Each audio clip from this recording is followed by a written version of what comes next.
नमस्कार, AMV network देख रहे हैं आप। आपके साथ मैं हूं बबीता। लोकसभा चुनाव 2024 के पहले चरण के लिए मतदान जारी है। पहले फेज में 21 राज्यों और केंद्र शासित प्रदेशों की 102 सीटों पर मतदान हो रहा है।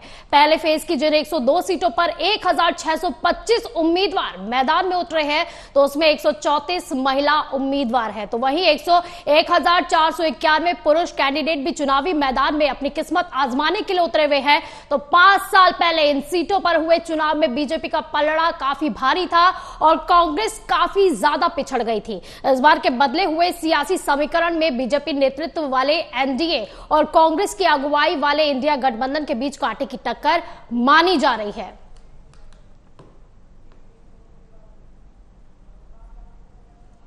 तो सुबह से ही मतदाता पहुंच चुके हैं मतदान केंद्र में। अलग अलग तस्वीरें आपको दिखा रहे हैं। यूपी की पीलीभीत में अलग आपको तस्वीरें दिखा रहे हैं, मुजफ्फरनगर में तस्वीरें आपको दिखा रहे हैं, जहां पर मतदाता मतदान केंद्र में पहुंच गए। अपने वोटों का आज वो उपयोग कर रहे हैं और आज प्रत्याशियों की किस्मत जो है ईवीएम में कैद हो जाएगी। वहीं पर 4 जून को इसके नतीजे भी सामने आ जाएंगे। तो अलग अलग जगह से आपको अलग अलग तस्वीरें दिखा रहे हैं।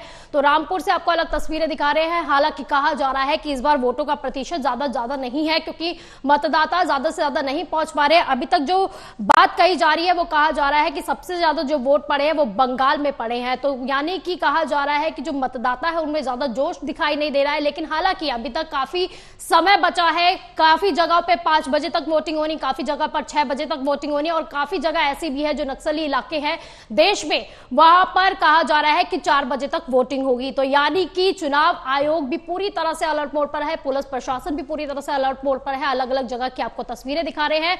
तो चुनाव का पहला दौर है और वहीं पर वोटरों में भी काफी ज्यादा उत्साह भी है। कई जगह पर महिलाओं में काफी ज्यादा उत्साह देखने को मिल रहा है। तो 19 अप्रैल यानी कि आज के दिन मतदान शुरू हो गया है। पहले चरण का यह मतदान हो रहा है। 21 राज्यों के 102 लोकसभा सीटों पर आज मतदान किया जा रहा है। तो 1625 प्रत्याशी है जो चुनावी मैदान में उतरे हैं।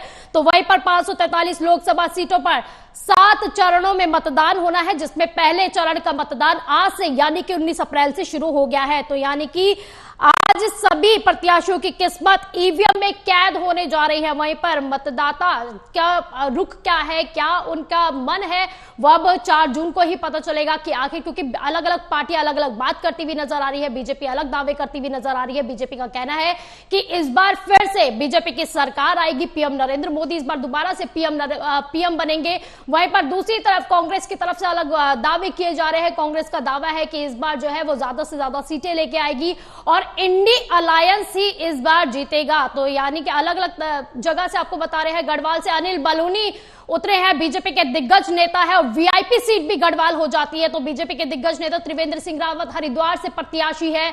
तो अलग अलग जगह के आपको तस्वीरें भी दिखा रहे हैं। ग्राफिक्स के जरिए आपको बता रहे कौन कौन से प्रत्याशी कहां से उतरे हैं। तो वहीं अजय टमटा अल्मोड़ा से उतरे हैं। तो बीजेपी के दिग्गज नेताओं में से एक है। तो बीजेपी के दूसरे दिग्गज नेता अजय भट्ट भी नैनीताल उधम सिंह नगर से उतरे हैं। तो यानी कि उत्तराखंड में भी आज काफी बड़ी परीक्षा है। तो बीजेपी के दिग्गज माला राज्य लक्ष्मी टिहरी गढ़वाल से उतरी है।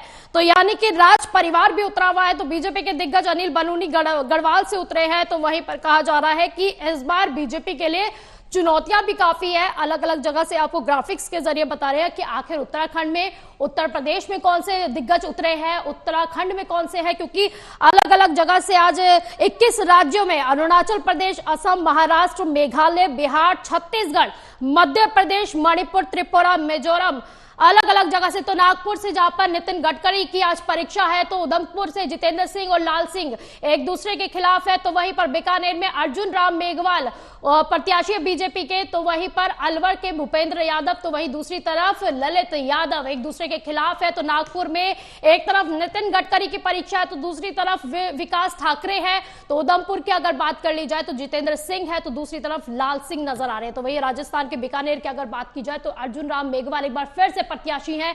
तो यानी कि लिस्ट काफी बड़ी है। वहीं पर सभी आज अपनी किस्मत आजमा रहे हैं। 21 राज्यों में आज चुनाव होने वाले हैं, जिसमें अरुणाचल प्रदेश, असम, महाराष्ट्र, मेघालय, बिहार, छत्तीसगढ़, महाराष्ट्र, मध्य प्रदेश, मणिपुर, त्रिपुरा, मिजोरम, नागालैंड, राजस्थान, सिक्किम, तमिलनाडु, उत्तर प्रदेश, उत्तराखंड, पश्चिम बंगाल, अंडमान एंड निकोबार, जम्मू कश्मीर, लक्षद्वीप और पुडुचेरी में आज चुनाव होने जा रहे हैं। पहले चरण का ये चुनाव है और वोटिंग जारी है सुबह से। तो सुबह से ही मतदाता जो है अपने मतदान केंद्रों पर पहुंच रहे हैं। इतनी तपिश के बाद भी, इतनी गर्मी के बाद भी लोग अपने वोट डालने के लिए पहुंच रहे हैं, क्योंकि जानते हैं कि आज, क्योंकि जिस तरह से चुनाव आयोग ने ये वाली बात कही थी, चुनाव आयुक्त ने ये बात कही थी कि लोकतंत्र जो है ये महापर्व होता है, चुनाव का ये जो महापर्व है, आज इसी को मनाने के लिए मतदाता भी मतदान केंद्र में पहुंच रहे हैं।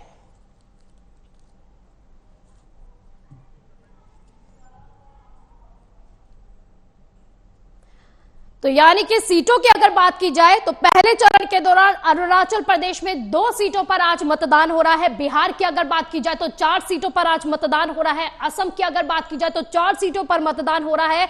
छत्तीसगढ़ में 1 सीट पर, जिसको बक्सर की सीट जो नक्सलीवादी सीट है, उस पर आज चुनाव होने जा रहे। भाजपा का काफी ज्यादा गढ़ रही है, भाजपा का ही यहां पर कब्जा रहा है। बक्सर सीट पर आज छत्तीसगढ़ में होने वाले, मध्य प्रदेश की 6 सीटों पर आज मतदान होने वाले हैं। महाराष्ट्र की 5 सीटों पर मतदान होगा, मणिपुर की 2 सीटों पर मतदान होगा, मेघालय की 2 सीटों पर, मिजोरम में 1 सीट पर, नागालैंड की 1 सीट और राजस्थान में 12 सीटों पर आज मतदान होने वाले हैं। तो वहीं पर सिक्किम की अगर बात की जाए तो 1 सीट पर यहां पर मतदान होने वाला है।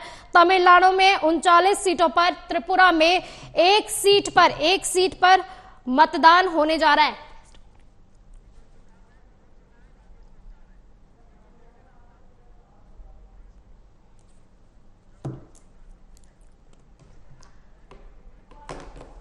तो यानी कि पहले चरण का मतदान शुरू हो गया है। वहीं पर उत्साह भी काफी ज्यादा देखा जा रहा है। वहीं पर कहा जा रहा है कि काफी ज्यादा उत्साह भी है। वहीं पर यह भी कहा जा रहा है कि काफी कम लोग भी पहुंच रहे हैं। तो ज्यादा चर्चा के लिए हमारे साथ हमारे गेस्ट जुड़ गए हैं। प्रमोद सिन्हा प्रवक्ता है आरजेडी के, बिहार से जुड़ गए हैं।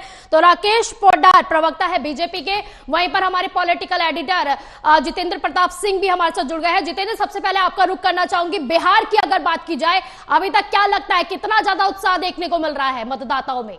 बिल्कुल, लगातार जो है सुबह से जो मतदाता है बिहार में 4 जिलों में जहाँ पर आज मतदान हो रहा है, बिहार के जमुई में, नवादा में, औरंगाबाद और गया, ये 4 में से जो 2 सीट है वो सबसे महत्वपूर्ण सीट है, जहाँ पर सुशील कुमार सिंह जो बीजेपी के प्रत्याशी हैं, सुशील कुमार सिंह, और इसके अलावा जो एनडीए के जो प्रत्याशी हैं वो जीतन राम मांझी, गया से जो है वो सुशील कुमार सिंह है, और औरंगाबाद से जीतन राम मांझी। ये दोनों प्रत्याशी जो है काफ़ी जो है महत्वपूर्ण है एनडीए के लिए।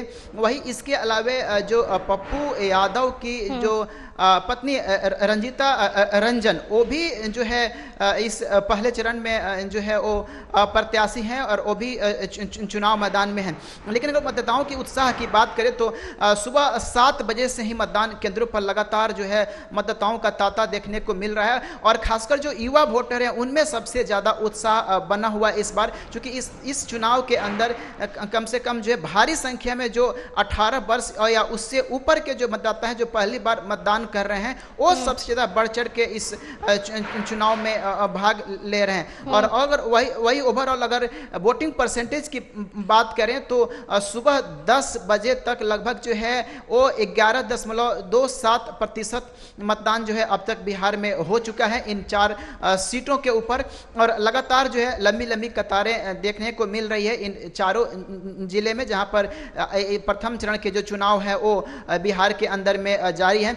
बिहार खासकर जो है लोकसभा चुनाव में सबसे जो है महत्वपूर्ण स्टेट है। उत्तर प्रदेश, बिहार, राजस्थान, मध्य प्रदेश और छत्तीसगढ़, जहां से सबसे, और महाराष्ट्र, जहां पर सबसे अधिक लोकसभा की सीटें हैं। बिहार के अंदर में 40 लोकसभा का सीट है, जहां पर जिसमें से सिर्फ 4 सीटों पर प्रथम चरण के में जो चुनाव जो है वो कराए जा रहे हैं। इसके अलावा बाकी जो 36 सीटें हैं उसमें जो है अन्य जो 4 चरण में अभी और जो मतदान होने हैं, उन 4 चरणों में मतदान जो है वो संपन्न होंगे। लेकिन सबसे महत्वपूर्ण बात यह है कि आरजेडी और एनडीए के अंदर में कांटे की टक्कर जो है बिहार के अंदर में देखने को मिल रहा है। जो आरजेडी की तरफ से लगातार बेरोजगारी, महंगाई का मुद्दा बनाया गया इस चुनाव में, वही बीजेपी अपने जो 5 वर्षों के कामकाज है उसके आधार पर चुनाव लड़ रही है। और साथ ही साथ प्रधानमंत्री मोदी के चेहरे के ऊपर जो बीजेपी है वो इस बार भी उसने अपनी दाव लगाई है। लेकिन आरजेडी लगातार जो है वो प्रश्न खड़ा कर रही है कि बिहार के अंदर में जो बेरोजगार जो युवा है उसको लेकर के कुछ खास प्रबंध नहीं किए गए हैं। वही बीजेपी की तरफ से दावे हैं कि जो बीजेपी ने जो स्टार्टअप और स्वरोजगार से संबंधित जो योजनाएं चलाई है उससे भारी संख्या में युवाओं को रोजगार मिल रहा है और देश का युवा जो है वो आत्मनिर्भर बन रहा है। यानी कहने का मतलब ये है कि दोनों पार्टियों के अंदर में जबरदस्त कांटे की टक्कर है और देखना ये होगा कि प्रथम चरण में जो इन 4 सीटों पर चुनाव होता है उसमें से किसकी जीत जो है वो होती है, लेकिन सुनिश्चित होती है। ठीक है, हमारे साथ प्रवक्ता है आरजेडी के भी प्रमोद सिन्हा जी, आपका रुख करना चाहूंगी। क्या लगता है इस बार जीत मिल पाएगी? कांटे की टक्कर दिखाई दे रही है इस बार भी। इस 4 क्षेत्र में चुनाव हो रहा है उसमें लगातार हमारे नेता आदरणीय श्री तेजस्वी प्रसाद यादव जी ने लगभग 40 से अधिक जनसभाएं करने का काम किया और देश में जो ज्वलंत मुद्दा है उन ज्वलंत मुद्दा को उठाने का उन्होंने काम किया। सबसे बड़ा जो आज बेरोजगारी जो है वो सबसे बड़ा ज्वलंत मुद्दा है, भूखमरी है, गरीबी है और सबसे बड़ी बात है महंगाई। तो ये सब जो जन समस्याएं जो हैं, जो इन तमाम विषयों को लेकर के हमारे नेता आदरणीय श्री तेजस्वी प्रसाद यादव जी ने लोगों से बातें की है, जनसभाएं की है और बिहार में जो है अभी जो इन 4 सीटों पर जो मतदान चल रहा है तो उसमें महागठबंधन के पक्ष में जो है मतदान हो रहा है और जो इन लोगों का एनडीए की जो 10 वर्षों से वहां जो सरकार है केंद्र में और बिहार में जो 17 वर्षों से जो सरकार है, तो उन्होंने जो अपने वायदा खिलाफी करने का काम किया उससे लोगों में आक्रोश। इन्होंने 2 करोड़ लोगों को प्रतिवर्ष रोजगार देने की बात कही थी, काला धन लाने की बात कही थी, 15-15 लाख खाते में डालने की बात कही थी, भ्रष्टाचार मिटाने की बात कही थी। उन तमाम मुद्दों पर ये पूरी तरह से फेल, जिससे जनता में एक आक्रोश बना हुआ है और जनता जो है सवाल पूछ रहा है कि आज जो है बेरोजगारी जो है पिछले 46 वर्षों में सबसे अधिक आज जो है देश की बेरोजगारी दर है। तो इसके लिए आखिर जिम्मेवार कौन लोग? लेकिन आपकी पार्टी भी तो सत्ता में थी ना इसी बीच सर। महंगाई चरम पर है, पार्टी तो आपकी भी सत्ता में थी, पार्टी आपकी भी सत्ता में थी, तो जनता तो आपसे भी सवाल पूछ रही है। दोनों का काम देख लिया जनता ने। क्यों लगता है आपको कि आप पर विश्वास, आपको क्यों लगता है कि जनता आप पर विश्वास दिखाएगी अब? क्योंकि पहले आप लोग भी सत्ता पे रहे हैं। बिल्कुल आपने सही सवाल किया। आपने देखा कि बीच में जो है 17 महीने की हमारी सरकार रही और 2020 के विधानसभा के चुनाव में हमारे नेता आदरणीय तेजस्वी प्रसाद यादव जी ने जो वायदा किया था कि हम 10 लाख सरकारी नौकरी देने का काम करेंगे, तो उन्होंने मात्र 17 महीनों की सरकार में लगभग 5 लाख से अधिक सरकारी नौकरियां देने का काम किया और मात्र 70 दिनों के भीतर सिर्फ एक विभाग में 2.25 लाख सरकारी नौकरियां देने का काम किया। ये हमारी उपलब्धि रही है कि हम जो कहते हैं उसको करने का प्रयास करते हैं। और अभी आप देखें कि परिवर्तन पत्र के माध्यम से हमारे नेता ने जो घोषणा किया कि हमारी सरकार बनेगी तो केंद्र में जो 30 लाख रिक्त पद हैं उसके अलावा हम जो है 70 लाख नौकरियां देने का काम करेंगे, यानी कि 1 करोड़ जो है सरकारी नौकरियां देने का यानी पूरी तरह आश्वस्त नजर आ रहे हैं कि जनता इस बार आपको ही प्यार देगी, आप पर ही प्यार लौटाएगी। ठीक है, राकेश जी भी हमारे साथ जुड़े हुए हैं। राकेश जी, काफी बड़ी बातें प्रमोद जी की तरफ से कही गई है और कह दिया है कि मुद्दे ऐसे हैं कि बीजेपी को इस बार मात दे जाएंगे। देखिए बबीता जी, उनकी जो बातें थी वो स्पष्ट रूप से दिखता है कि जंगल राज वाली बातें थी। एक चीज बताइए बबीता जी, आपके चैनल के माध्यम से मैं कहना चाहता हूं कि आप बिहार में राष्ट्रीय जनता दल अपना घोषणा पत्र निकालता है, बंगाल के अंदर अपना घोषणा पत्र निकालता है, उत्तर प्रदेश के अंदर अपना घोषणा पत्र निकालता है। चुनाव केंद्र का है, केंद्र का चुनाव एक घोषणा पत्र होना चाहिए। जिस तरह हमारा एनडीए गठबंधन एक संकल्प पत्र निकाला, एक ही संकल्प पत्र से देश के प्रधानमंत्री जी ने संकल्प लिया कि मैं एक काम 2024 से लेके 2029 के बीच में करूंगा। तो देख कुल मिला के लगता है कि ये बहलाने फुसलाने वाली बात है। तेजस्वी जी अपना घोषणा पत्र निकालते हैं, अखिलेश जी अपना घोषणा पत्र निकालते हैं और इन्होंने कहा भुखमरी की बात, 84 करोड़ लोगों को हम लोगों ने राशन पहुंचाया 2019 से लगातार। कोई इस देश के अंदर आपके चैनल से भी आपने कभी दिखा कि देश के अंदर कोई आदमी भूख से मर गया होगा? कोई नहीं मरा। 84 करोड़ लोगों को हम लोगों ने राशन पहुंचाया, जिसमें 24 करोड़ लोग भुखमरी से बाहर आए।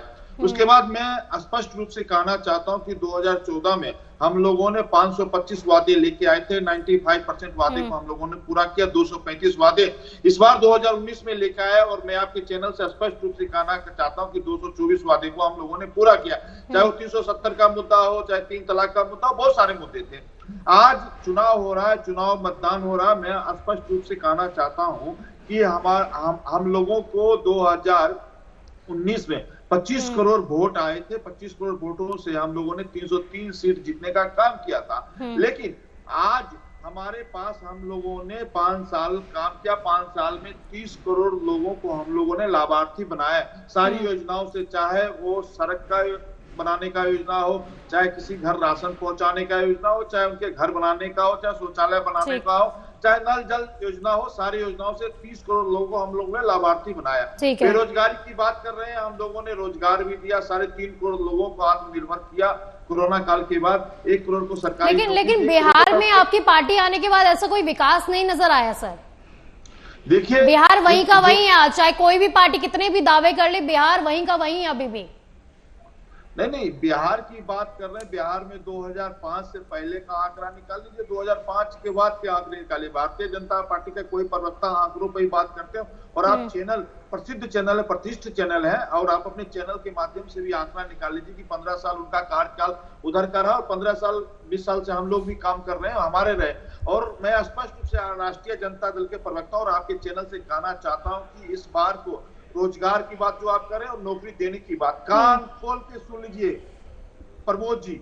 वो 2021 में जो वैकेंसी निकली थी, वो भारतीय जनता पार्टी और जनता दल यूनाइटेड के लोगों ने उस वैकेंसी को निकाला था और 2020 में हम लोगों ने संकल्प लिया था माननीय नीतीश कुमार जी के साथ, उसी को 2021 में हम लोगों ने वैकेंसी निकाली। दुर्भाग्य रहा कि हम लोग सरकार में नहीं थे और आप देख सकते हैं।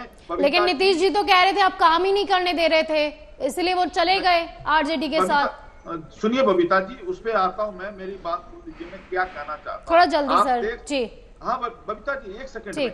और मैं इसको प्रमोद सिंह जी को भी बता देना चाहता हूँ, इस बात को आप जवाब दोबारा मत उठाइएगा। आपके गांधी मैदान में माननीय नीतीश कुमार जी जब भी अपने लेटर देते थे, जब भी नियुक्ति पत्र देते थे, उस होर्डिंग और पोस्टर में आप देखते थे माननीय नीतीश कुमार जी की फोटो लगी होती, तेजस्वी जी की नहीं लगती थी। वो बार बार कहते थे कि मैं भारतीय जनता पार्टी के साथ उसका। ठीक है प्रमोद जी से एक छोटा सा रिएक्शन ले लेते हैं, फिर सीधे जाएंगे पॉलिटिकल एडिटर के पास हम अपने। ठीक है प्रमोद जी, छोटा सा रिएक्शन। बोल रहे थे, सबसे पहली बात ये बोल रहे थे कि 2021 में नोटिफिकेशन हुआ था, 9 अगस्त 2022 को महागठबंधन की सरकार बनी और 15 अगस्त 2022 को माननीय मुख्यमंत्री जी पटना के गांधी मैदान से घोषणा करते हैं कि तेजस्वी जी ने जो अपना वायदा किया है 10 लाख सरकारी नौकरी देने का, वो तो हम देंगे ही, उसके अलावा हम 10 लाख रोजगार देंगे। और उसके बाद ये सारी चीजों का नोटिफिकेशन हुआ है। ये लोग जो है आंकड़ों को जो है इधर उधर कर करके, और अगर ये 2021 में ही कर चुके थे तो 2022 अगस्त तक ये क्या कर रहे थे? अगर 2021 में नोटिफिकेशन हुआ था तो 2022 से अगस्त तक ये लोग क्या कर रहे थे? इससे सवाल करिए। इसके अलावा ये जो बोल रहे हैं कि पूरे मुद्दा को जिस प्रकार से ये अपना काम गिना रहे थे कि हमने ये किया, हमने ये किया, 2014 से 2024 के बीच में 20 करोड़ रोजगार होता। अगर एक परिवार से एक व्यक्ति भी लाभान्वित होता तो 100 करोड़ लोग आज के डेट में लाभान्वित होता। ये लोग राशन देने की बात कर रहे हैं, और हम लोग नौकरी देने की बात कर रहे हैं। अगर एक परिवार में एक नौकरी अगर मिल जाती है तो वो परिवार आत्मनिर्भर हो जाएगा, उनको राशन लेने की जरूरत नहीं पड़ेगी। यही इनका जो है डिफरेंस। यानी दावे हर पार्टी अपने अपने कर रही है कि हमने ये कर दिया वो कर दिया, उपलब्धियां अलग से गिनाई जा रही है। खैर आज मतदान हो रहा है, अब देखने वाली बात होगी कि जनता किसे चुनती है। जितेंद्र जी सीधा आपका रुख करूंगी क्योंकि बिहार में कई दावे भी किए जाए। सबसे पहले तो क्योंकि गया और औरंगाबाद में भी है, नक्सली इलाका है, कहा जा रहा है कि मतदान काफी कम हो रहा है इस बार, लेकिन पुलिस प्रशासन काफी अलर्ट मोड पर है। इसी के साथ ही एक और सवाल आपसे जोड़ना चाहूंगी क्योंकि आप खुद भी जो है आपने बिहार को काफी ज्यादा देखा है। अलग अलग पार्टियां अलग अलग दावे कर रही है, बिहार में अभी तक विकास कितना? बिल्कुल। अब तक सबसे पहला मैं आपके सवाल का जवाब दे दूं। दरअसल बिहार का जो दो जो महत्वपूर्ण जो जिले हैं जो नक्सल प्रभावित हैं, गया और इसके अलावा औरंगाबाद, और लेकिन अभी वर्तमान की अगर बात करें तो पिछले लगभग 8 से 10 वर्षों के दौरान जो है नक्सली वहाँ से काफ़ी संख्या में जो है या तो पलायन कर चुके हैं या फिर वो मुख्य धारा में उन्होंने जो है वापसी कर ली। जब 2014 में केंद्र में बीजेपी की सरकार बनी थी, उसके बाद से वहाँ पर हथियार जमा करने और मुख्य धारा में शामिल होने को लेकर के एक मुहिम चलाई गई थी, जिसमें सैकड़ों के और हजारों की संख्या में जो नक्सली हैं वो उन्होंने अपने हथियार डाल दिए और उन्होंने धीरे धीरे जो है मुख्य धारा में वापसी कर ली। लेकिन गया औरंगाबाद के अंदर और गया की अगर बात करें तो गया के कुछ छिटपुट इलाकों के अंदर जो है अभी नक्सल का थोड़ा बहुत जो है प्रभाव है, लेकिन पहले के जैसा नहीं है। जब वो चुनाव का बहिष्कार करते थे, जगह जगह पर पोस्टर लगाते थे कि अगर कोई भी मतदान करेगा तो उसका अंजाम भुगतना होगा, जैसे तमाम सारी जो धमकियां जो देखने को मिलती थी औरंगाबाद और गया के अंदर में, वो कम से कम जो है वो पहले की तुलना में कम हुई है। और प्रशासन का जो वहाँ पर जो व्यवस्था है और चुनाव आयोग की तरफ से जो वहाँ पर जो चुस्ती जो है वो दिखाई गई है, तमाम सारे जो केंद्रीय सुरक्षा बलों की भी तैनाती की गई है बिहार पुलिस के साथ साथ, तो उससे मतदाताओं में किसी प्रकार का डर या भय का माहौल नहीं है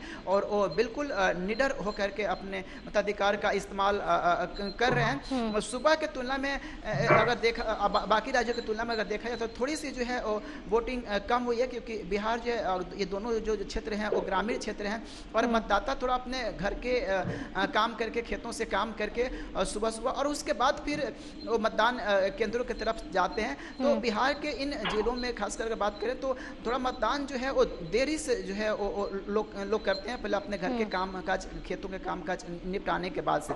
अब रही बात जो है बिहार के विकास को लेकर के, तो अभी पिछले लगभग 15-20 वर्षों से लगातार जो है बीजेपी और जेडीयू की जो एनडीए की जो गठबंधन की सरकार जो है वो रही है। बीच में आरजेडी और नीतीश कुमार ने भी मिलकर के कुछ जो है दिनों तक ये उन्होंने सरकार चलाई, लेकिन नीतीश कुमार की जो है नहीं बनी जो है आरजेडी से और फिर से वापस जो उन्होंने एनडीए में वापसी कर ली। चूँकि नीतीश कुमार का कहना ये है कि जो विकास के जो मुहिम जो चलाए जा रहे हैं केंद्र सरकार की ओर से, उनकी जो योजनाएँ जो चलाई जा रही है, जो लखपति दीदी हैं, जो गरीबों को जो घर देने की जो योजनाएँ हैं, ये तमाम सारी योजनाएँ कहीं ना कहीं बिहार की जनता तक पहुँच रही है और वो विकास के मुद्दे के ऊपर जो है वो एनडीए के साथ हैं और बीजेपी जो है इन्हीं विकास के आधार पे बिहार के अंदर में चुनाव जो है वो कर रही है। लेकिन जो एक सबसे बड़ा जो बिहार के अंदर में जो मुद्दा जो शुरू से जो रहा है वो बेरोजगारी, महंगाई और इसके अलावा डेवलपमेंट का, वो आज भी वही मुद्दा बिहार के अंदर में इन चुनावों के अंदर में बना हुआ। आज बिहार के आज भी कई सारे गाँवों के अंदर अगर बात करें तो वहाँ भी अभी भी सड़कें जो है नहीं पहुँच पाई हैं, बिजली के खंभे आज भी वहाँ पर लगे हैं लेकिन उसके ऊपर तारें नहीं है। तो कहीं ना कहीं इन सब जो है जनता जुड़े जो है वो विषयों का अभी समाधान होना बाकी है, लेकिन बिहार की जनता इस वक्त जो है वो काफी उत्साहित है और इस चुनाव में बढ़ चढ़ कर हिस्सा ले रही है। अब देखना ये होगा कि इस बार जो है बिहार किसे जो है अपनी सारी सीटें जो है किसके झोले में डालती है और किन किन को जो है किन किन सीटों के ऊपर जो है हार का सामना करना पड़ता है। बिल्कुल, बहुत बहुत शुक्रिया आप तीनों का एएमवी नेटवर्क से जुड़ने के लिए। यानी कि आज मतदान हो रहा है, ईवीएम में आज प्रत्याशियों की किस्मत कैद हो जाएगी। वहीं पर पार्टियां अलग अलग दावे कर रही है, हर पार्टी अपने मुद्दे गिना रही है, हर पार्टी अपने उपलब्धियां गिना रही है, विकास बता रही है कि हमने इतना विकास किया है, लेकिन पब्लिक है सब जानती है। इसलिए आज मतदान हो रहा है और आज जो मतदान के बाद 4 जून को पता चल जाएगा कि आखिर किसकी पार्टी सत्ता में रहती है और किसे जनता बेदखल करती है। फिलहाल के लिए इतना ही। आप देखते रहिए एएमवी नेटवर्क। नमस्कार।